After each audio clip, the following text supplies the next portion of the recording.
The United States has spent years arguing about one app, not nuclear weapons, not border security, not inflation, an app, and we're talking about TikTok. And now, once again, the possibility of a nationwide TikTok ban is dominating headlines. Supporters say it's about national security, critics say it's about censorship. Some people believe TikTok is a threat, others believe the government is overreaching. And that's exactly why this story has become one of the most controversial debates in America. Because underneath the headlines, this isn't really a TikTok story. It's about power, it's about speech, it's about privacy, and who gets to control the digital public square. What's going on, everybody? Welcome back to Screenaholics Report. I'm Coach. If you enjoy world events, media analysis, controversy, and the stories everyone is arguing about, make sure you're subscribed. Today, we're talking about TikTok, and specifically why the possibility of a nationwide ban continues to generate massive debate. Because no matter where you stand politically, this story affects millions of people: creators, businesses, students, parents, advertisers, and anyone who spends time online. For years, lawmakers have expressed concerns about TikTok's ownership structure. The app is owned by ByteDance, a Chinese company. Critics argue that relationship creates potential national security risks. The concern is that user data could potentially be accessed or influenced by the Chinese government. Supporters of restrictions have repeatedly cited those concerns in court and legislative battles.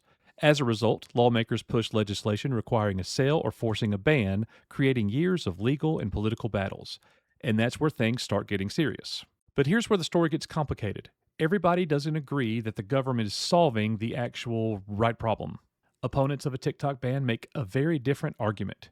They say this isn't about China. They say this is about speech. Their argument is simple. If the government can remove one social media platform used by millions of Americans, what's stopping it from targeting another? Critics argue that banning TikTok doesn't actually solve broader privacy concerns because many social media companies collect vast amounts of user data. That's why civil liberties advocates and some lawmakers have raised concerns about the precedent such a ban could create. Now let's talk about the people who may be affected most: creators. For millions of users, TikTok isn't just entertainment. It's income, it's marketing, it's business, it's community.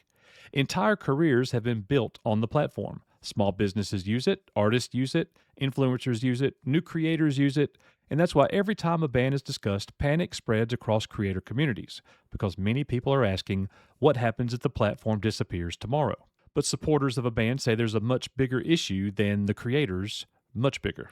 Supporters of restrictions argue that social media platforms are no longer just entertainment products.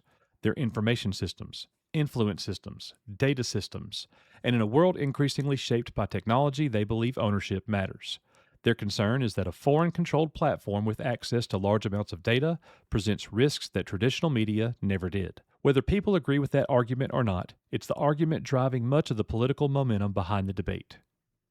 And this is where things get interesting, because I don't think this is ultimately about TikTok at all.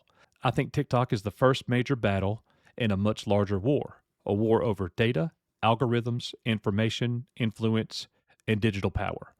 Governments around the world are increasingly asking who controls the platforms people use every day, who controls the information they see, who controls the data they generate.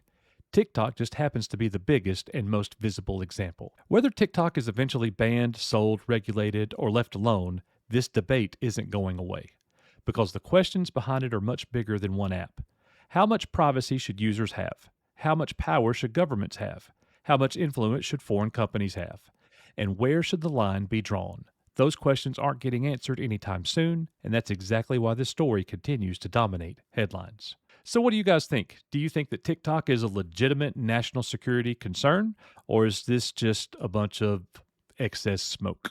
Let us know in the comments below, and if you enjoyed this video, hit that like button, subscribe to Screenaholics Report, and we'll see you on the next one. I'm Coach. See you next time.